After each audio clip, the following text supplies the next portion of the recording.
Welcome to the Catalyst Sale Podcast with Mike and Mike. Sales is a thinking process. This podcast will help you learn about what works in sales, how to hone your skills, and increase your success. I'm your host, Jody Mayberry, and I'm here with Mike Simmons, co-founder of Catalyst Sale. Hello, Mike. Hello, Jody. How are you? I'm doing outstanding. I'm going to dig into an older topic a little bit, or rather, an older topic made me think of something kind of new. In a past episode, we have talked about having a bad year. And, now we're roughly in the middle of a year. And I'm looking at those old episodes we did. And I thought, okay, what if you did have a bad year and you're rebounding, but you need to find new customers? What do you do? Where do you spend your time? How do you start generating that new business? Well, given that we're most of the way through the year, hopefully everybody's been doing that throughout the first part of the year. They've been building pipeline. And there's an old saying, pipeline saves lives. I've been reminded of this saying and this need a number of times recently. So this is actually a really good topic to get into a discussion around. So when I think of new customer acquisition, I think first identifying who my ideal customer is. So is my vertical focused on, and we talked a little bit about this in the territory planning podcast, and I'll include a link to the blog post where we discuss that. But first, my ideal customer, are they organization between 500 and 2,000 employees, or maybe an organization between 100,000 and 300,000 employees? Those are completely different markets. But first, I need to understand what size organization I'm targeting. Then I want to understand which vertical they're in. Are they a software company? Are they focused on healthcare? Are they focused on manufacturing? So I go through that process of identifying that ideal customer profile. And again, if you want to go back to a back episode and listen to detail around that, we'll include a link. Once I've understood that, so we're assuming that everybody understands that component, then I start to think about where do the people who fit that ideal customer profile, the people who are going to use the product, the people who are going to purchase the product, and the people who are potentially going to influence those who would purchase the product or influence the users of the product, where do they hang out? When I think of hunting around the watering hole is a lot easier than just hanging out in the middle of the woods and waiting for the animal to go by. You want to know where the game trail is. You want to know where the watering hole is. You want to know where they hang out. So a couple of the things I like to ask, or questions I like to ask myself around this, again, new customer acquisition area, is where do people in this specific vertical gather? Where do they get information? Are there specific Twitter chats that they tend to follow? Are there specific conferences that they go to? Are there specific websites or blogs that they're reading? Are there local magazines? And I may be dating myself here a little bit, but are there magazines that they tend to go to gather information? When building pipeline, you need to do prospecting, and that prospecting aligns with hunting. That hunting requires that you go where the customer is.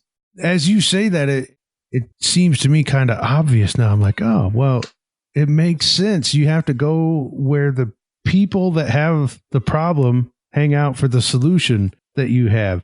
You touched on some of this, but what are some of your best practices to begin to build that pipeline? You've said pipelines save lives, so we want to continue to fill up that pipeline. What are some of the things you do to constantly keep that pipeline filled up? Well, one thing I try to do is I try to stay engaged with the communities that are impacted by the solutions that we sell. So if the focus is on the learning space, I'll continue to stay engaged with those in the learning community, and those in HR, those in talent, those who are focused on optimizing the organization. And when I stay engaged, it could be those Twitter chats, as we mentioned. It could be just following people who are thought leaders in a given space. It could be reading analyst reports and research around those individual verticals. And what I'm looking for there are, what are the common trends? What are the common problems that people in those roles experience? Ideally, I know that the people in those roles experience a problem that we solve with the solution that we deliver. The business problem may be reducing harassment inside an organization. So I'm looking at people who are in roles like risk inside an organization, compliance inside an organization, HR inside an organization. I also look to see what language they're using in the communication. So if I'm following people on LinkedIn who are in the HR space, how do they refer to certain challenges or certain problems? How do they engage with the community? So I use tools like LinkedIn. I use tools like another component of LinkedIn, which is Sales Navigator. I use tools like Google, just general searches. But one of the most important tools is asking questions. It's engaging with people who are in the roles that you're interested in supporting and asking them those questions, asking them where do they hang out? Where do they go for information? When they have, what are some of the challenges that they're faced with? How are they addressing a specific challenge that we're aware of inside in the marketplace today? How do you, when you're doing that, you're showing up in these communities, how do you position yourself or show people that you're being helpful and you're not just out there looking for the next sale you can grab? Yeah, I'm not going in there and trying to eat what I kill. Exactly. It's hey, I'm the and I know that it's the female lion that is out there doing the hunting. I'm the female lion who's out there hanging out with all the antelope, hoping, just trying to provide value. Yeah, it's and I know we joke about it, and yeah, there's a lot of noise in the marketplace. So if you go into that environment and you focus on yourself, that will be uncovered quickly and people will separate from you. They won't connect. They won't network with you. They won't engage in conversation. But if you share experience and you help them address problems that they're running into, they will engage. So I think the key there is being genuine. Be genuine about your interest in solving a problem inside the marketplace. One of the groups one of the verticals that we operate in is in cybersecurity. I am very interested in helping improve cybersecurity inside organizations. I think it is a good thing to do. It's a challenge that people face both individually within their homes and a challenge that they face inside the workplace. So when I engage with people in that community, it's from the perspective of sharing information, sharing what we're seeing that's working in the marketplace, connecting people with solutions that exist in the marketplace, and being genuine about the engagement. Same thing on the learning side. When I engage with people on the learning side, it's because learning is important to me. I think we should all be learning. We should all be aspiring to do things better. We should all be working on ways to improve ourselves. If I can help people with some experience, either connecting them to a technology or connecting them to others who are active in the space, then I'll do so. So be genuine. Don't go in there with a look at me approach and just keep shouting from the rooftops.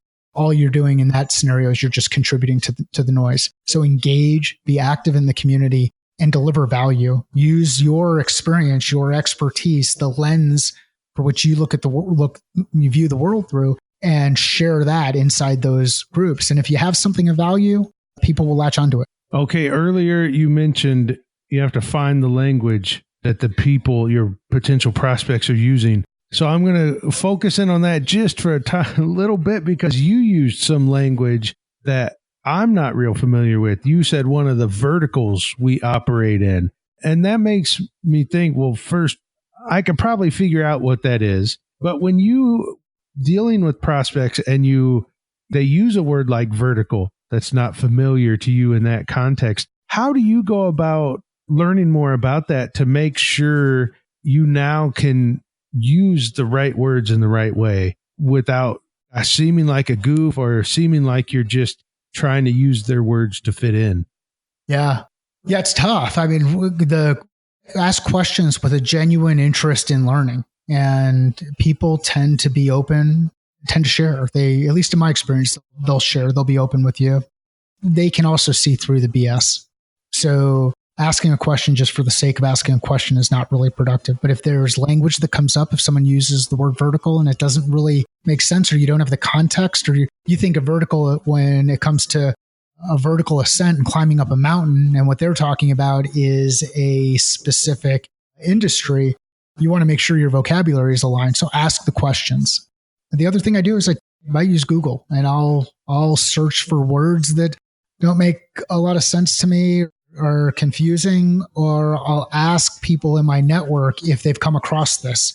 Leverage the people inside your organizations, the ones who have a little bit more experience, maybe have a little bit more gray hair, maybe a couple more wrinkles. They've probably seen that vocabulary before. Ask them how that's used in context. That's good, because that's what came to mind when you said vertical. And I was thinking, oh no, if I was having this conversation, where would I go with that? So that's helpful. I think that we've got a whole other side of this. We've been talking about prospecting with new potential clients to grow your business, but I know we've got people who have to work within their existing client base to grow their business. What do you have to add there? And is it considered prospecting if you're working within an existing client base?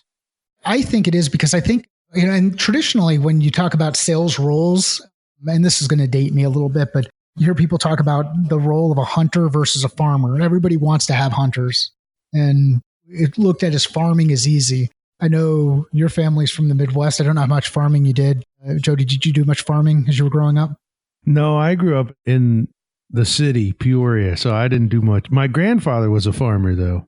So farmers do a lot of work. I mean, they get up early in the morning. They move a lot of stuff around. I mean, I'm not going to do farming justice, but farming is really hard work. It's just different work.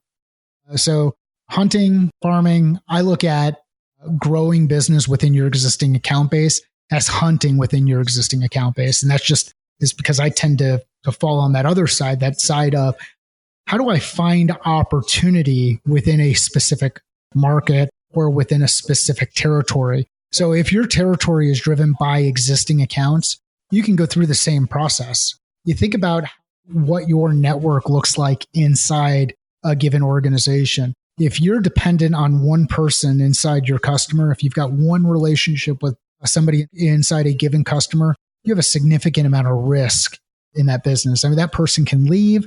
If they leave that organization, maybe they'll take you into another organization. They could be replaced by somebody who has a friend who works for your biggest competitor, and they will quickly bring in that competitor to address the need that you've got inside the organization. So when I think about prospecting or building business within an existing account base, the first thing that comes to mind for me is networking and building out my exposure, my access points in the organization. And this gets back into those same questions. Who cares about the solution that we're delivering? Who has the problems inside the organization that we can solve? What are they doing today? How are they addressing it today? And sometimes you can lean on your existing contacts inside an organization and they'll help you navigate that company. Sometimes you're going to run into the political challenges inside the organization where they want to manage their own specific fiefdom. They want to keep control of budget. They don't want to introduce others into decision process. If they're trying to control that, you may run into some challenges in having those people help you expand your network. They may look at that as political risk. So what I try to do in that scenario is always be very cognizant of the people who I'm working with today inside the organization and communicate back to them who else we're engaging with as a way to help them improve their network inside their organization. Operate as an extension of their team. That's great advice. And let's look at this same scenario, but maybe from a little bit different angle, that the customer base is existing for the company, but perhaps new to you. Do you handle that any differently if you know, okay, this is the customer base, this is who we have to work with, but it's newly assigned to you or you're new in the role? How would you approach that? Be humble. I mean, let's say you're new into the role, maybe you don't really understand all the intricacies of how your solution aligns inside a given organization. So be humble. Ask a lot of questions. Ask questions internally first. so that they can inform the questions you ask of your customer base. But if you take a humble approach with your interaction with others, be genuinely interested in helping them be successful, helping them address the problems they're running into, good things tend to come. People tend to open up. People tend to share more information. So I would vary the approach significantly from both, whether we're talking about new customer acquisition, growth with an existing base, or transitioning into a new role inside an organization and working inside a new territory. Focus on the customer, get an understanding of what their needs are, be able to communicate to them how you've helped solve that challenge or that problem with other organizations. That'll help you with credibility or help you gain credibility, and just take a very customer-oriented approach. I don't know if, Jody, did that hit the mark on what you were asking? Yeah, it did. And so I realize also, though, I may not have asked everything. You've got so much in your head, Mike. So I may not have tapped into everything about prospecting. Is there any other information or items you want us to know about prospecting? I think the key thing is you have to keep doing it. Prospecting's hard. This is the tough stuff. It's easy to respond to customer inquiries. It's easy to accept meetings with people you're already working with. Those program reviews, the quarterly business reviews, those are all opportunities where you can ask some questions and you can start looking at different ways to get others inside the organizations you're working with involved in the process and expanding your network. But for me, the key piece about prospecting, it's kind of like going to the gym. You've got to do it on a daily basis. If you don't put in the reps, you're going to find yourself behind, and you may get yourself into a situation where you need that well and you've not built it before you need the drink. So without getting into too many more cliches, I would say do the work up front and set aside specific time in any given day or any given week. And for me, I try to set 2 blocks in any given week to focus on prospecting. And I usually have my own individual objectives that I've created, where I say my goal is to connect with X number of additional people, especially when I'm opening up a new vertical or I'm getting ready to engage into a new market. Well, I'm glad we talked about the word vertical already, because here it shows up again. I keep dropping jargon. So, that's a good reminder to me, Jody. I got to be careful about the jargon. Fortunately, I don't get into too many acronyms, but I need to be careful about the jargon. Well, this has been a helpful episode, Mike, even with the jargon. So thank you so much, and thank you for listening. And if you want to find out more about what we're up to or listen to past episodes of the Catalyst Sale podcast, you can find us at catalystsale.com. So thank you again, Mike, and thank you for listening to the Catalyst Sale podcast.